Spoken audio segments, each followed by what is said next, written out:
আসসালামু আলাইকুম রহমতুল্লাহ, আশা করি সবাই ভালো আছেন। আজকের লিসেন আমরা মাইক্রোসফট পাওয়ার পয়েন্টের যে ইনসার্ট মেনু আছে ওই ইনসার্ট মেনু নিয়ে আলোচনা করব। এর আগে আমরা ইনসার্ট মেনুর যে কাজগুলো ওইগুলো দেখেছি, কিন্তু যেগুলো স্কিপ বা বাদ পড়ে গেছে ওইগুলো আজকে আমি দেখব বা আপনাদেরকে দেখাবো। যাই কথা না বাড়ি আমি আমার মাইক্রোসফট পাওয়ার পয়েন্ট ওপেন করতেছি। আপনারা দেখতে পারতেছেন একটা ইন্টারফেস। এই জায়গায় আমি কিছু জিনিস আপনাদেরকে দেখাই নাই, সেটা হচ্ছে প্রথমত বলছিলাম যে ফটো অ্যালবাম, হেডার এবং ফুটার, স্লাইড নাম্বার এগুলো দেখার হয় না। আজকে আমরা এগুলো দেখব। একটা ক্লাসে আমি যদি সবই দেখাইতে চাই, যারা বিগিনার আছেন তাদের আসলে বুঝতে অনেক কঠিন হয়ে যায়। তার জন্য আমি ভাগ ভাগ করে এগুলো দেখাইতেছি।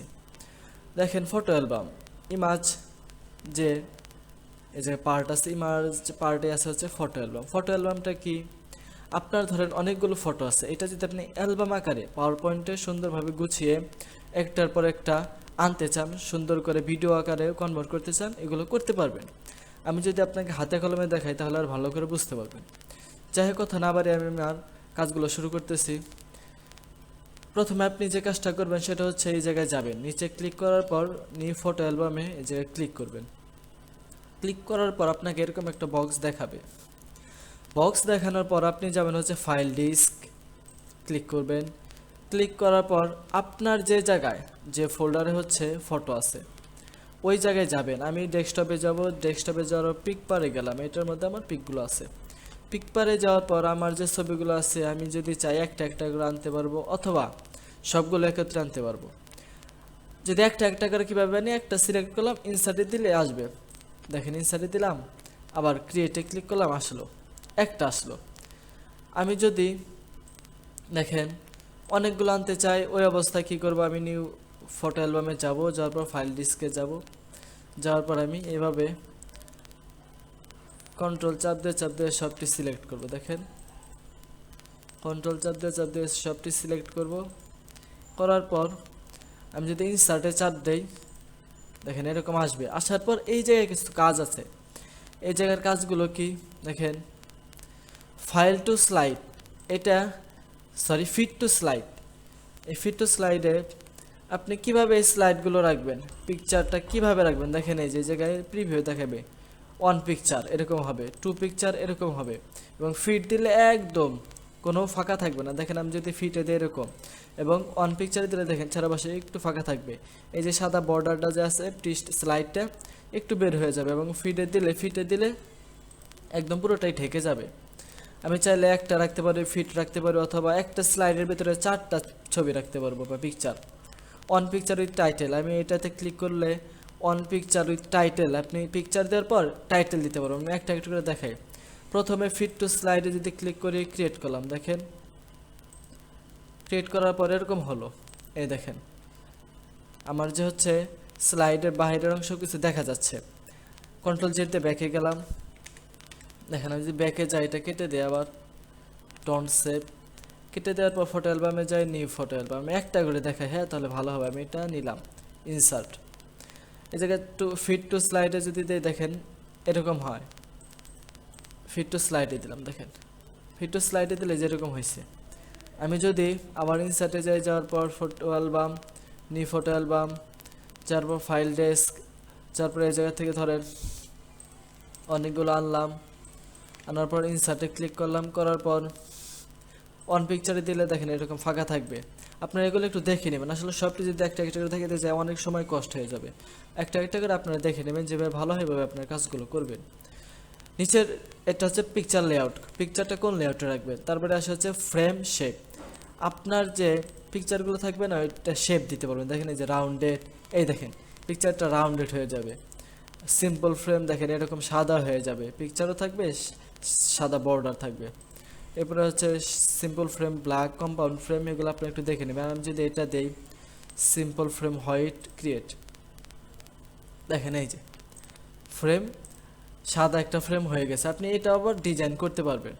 কিভাবে? সিলেক্ট করলেন, করার পর ফরম্যাটে গেলেন, যাওয়ার পর দেখেন ওই যে গত ক্লাসে যে আমরা দেখাইছি যে ফরম্যাটে গিয়ে পিকচার কিভাবে এডিট করে, এভাবে গিয়ে আপনি দেখেন এই জায়গায় ফ্রেমগুলো এরকম রেক্ট্যাঙ্গেল করতে পারবেন। পিকচার বর্ডারটা সাদা আছে না, আপনি অন্য কালার এই জায়গা থেকে দিতে পারবেন। পিকচার ইফেক্ট, এই জায়গা থেকে ইফেক্ট দিতে পারবেন, আপনার যেটা ভালো লাগে সেটা দিতে পারবেন। দেখেন এটা একটা ফটো অ্যালবাম, অ্যালবাম আকারে হয়ে গেল। আপনি এগুলো অ্যালবাম আকারে সুন্দর করে ট্রানজিশন দিয়ে এক্সপোর্ট করতে পারবেন, সুন্দর করে এই কাজগুলো করতে পারবেন। দেখেন কিভাবে এক্সপোর্ট করতে হয়, ভিডিওতে কনভার্ট করতে হয়, ওগুলো আমরা দেখব। আমি এটা ডন্ট সেভ দেই, দেওয়ার পর আমি আবার এটা ডন্ট সেভ দিলাম, দেওয়ার পর ফটো অ্যালবামে গিয়ে আবার নিউ ফটো অ্যালবামে যাই। যাওয়ার পর আমি যদি এই জায়গায় আবার সবটি সিলেক্ট করলাম, এরকম করে ইনসার্টে ক্লিক করলাম, করার পরে এই জায়গায় যদি ক্লিক করি, দেখেন এই জায়গায় কিছু নিচে কিছু অপশন আসছে। আমি যদি রোটেট করতে চাই, দেখছেন এই যেভাবে রোটেট করতে পারবো আমি এভাবে। দেখেন এই যে এই জায়গায় ক্লিক করলে নিচে দেখেন এই যে একটু হালকা একটু ব্রাইটনেসটা কমবে বাড়বে। এই জায়গায় আমি দেখেন এই যে ব্রাইটনেস কমাইতে বাড়াইতে পারবো, এই জায়গা থেকে এগুলো কাজগুলো করতে পারবো। দেখেন ডার্কনেস, হোয়াইট এগুলো দিতে পারবো। এই জায়গায় আমি ফিট করতে পারবো, আবার রেক্টেঙ্গুলার যেভাবে নিতে চাই এভাবে নিতে পারবো। এবং এই ব্রাউজে গিয়ে আমি যে কোনো একটা থিম, দেখেন এই জায়গায় কিছু থিম আছে, আমি থিম এই জায়গায় আনতে পারবো। এগুলো আসলে অ্যাডভান্স লেভেলের কাজ, এগুলো আপনি বুঝবেন না, থিমের প্রয়োজন নেই। আপনি এই জায়গা থেকে সুন্দর করে আপনার যেগুলো ছবি আছে ওইগুলো এই যে কোন ফ্রেমে দিবেন, হ্যাঁ কোন পিকচার লেআউটে রাখবেন, এইগুলো দেওয়ার পর আপনি ক্রিয়েট করবেন। ক্রিয়েট করার পরে এই জায়গায় আপনি যে কাজটা করবেন, একটা নাম দিবেন, ফটো অ্যালবাম ইউজার নেমটা দিবেন। দেওয়ার পর আপনি ডিজাইনে গিয়ে আপনি এরকম এক একটা ডিজাইন দিতে পারেন। ধরুন এটা দিলেন, দেখছেন, অথবা এটা দিলেন, দেখেন তাহলে সবটি এই রকম ডিজাইন হয়ে যাবে। এইটা করার উদ্দেশ্য এইটাই যে ফটো অ্যালবামে গিয়ে আপনি ফটোগুলো কি একত্রে কি সবটি আনতে পারবেন। আর এইভাবে আপনি পিকচারে গিয়ে কিন্তু আনতে পারবেন। পিকচারে গেলে একটা একটা একটা করে আনা লাগবে, আবার একটা একটা সাজাইতে হবে, অথবা পিকচারে গিয়ে আনা যায়, কিন্তু ফটো অ্যালবাম কি আলাদা আর একটা হচ্ছে প্রেজেন্টেশন তৈরি হয়ে যাবে। দেখেন এই যে একটা, এই যে একটা আলাদা, এটা আসা যাবে। এভাবে বেশ সুন্দর করে এইভাবে আপনি কাজগুলো করতে পারবেন, যেভাবে ইচ্ছা আপনি পিকচারগুলো এডিট করতে পারবেন। এবং ক্রপ টু, দেখেন এই জায়গায় আছে ক্রপ টু শেপ, এই ক্রপ টু শেপে গিয়ে আপনি এভাবে শেপ অনুযায়ী এগুলো দেখেন। আমি যদি এরকম নেই, দেখেন এই যে এরর মতো হয়ে যায় পিকচারটা। আমি আবারও দেখাচ্ছি, select format shape, crop to shape. Crop to শেপে গিয়ে লাভের মতো যদি করতে চান পিকচারটা, তাও করতে পারবেন। আবার আপনি যদি চান এই জায়গায় যাবেন ক্রপ টু শেপ, দেখেন এই যে প্লাগ, অথবা এই যে এটা এল শেপ, এরকম শেপ আকারে দেখেন এরকম করে কাজগুলো করতে পারবেন। এই যে করার পর আপনি একটা পিকচার বর্ডার এরকম করে দিতে পারবেন। অনেক কাজগুলো এইভাবে করতে পারেন। দেখেন খুব সুন্দরভাবে এই শেপে আপনি কনভার্ট করতে পারবেন। আশা করি আমার ভিডিওটি ভালো লেগেছে। ভালো লাগলে অবশ্যই লাইক, কমেন্ট এবং শেয়ার করবেন। এবং যারা আমার চ্যানেল নতুন, দয়া করে আমার চ্যানেলটি সাবস্ক্রাইব করুন। সবাই ভালো থাকবেন। আসসালামু আলাইকুম।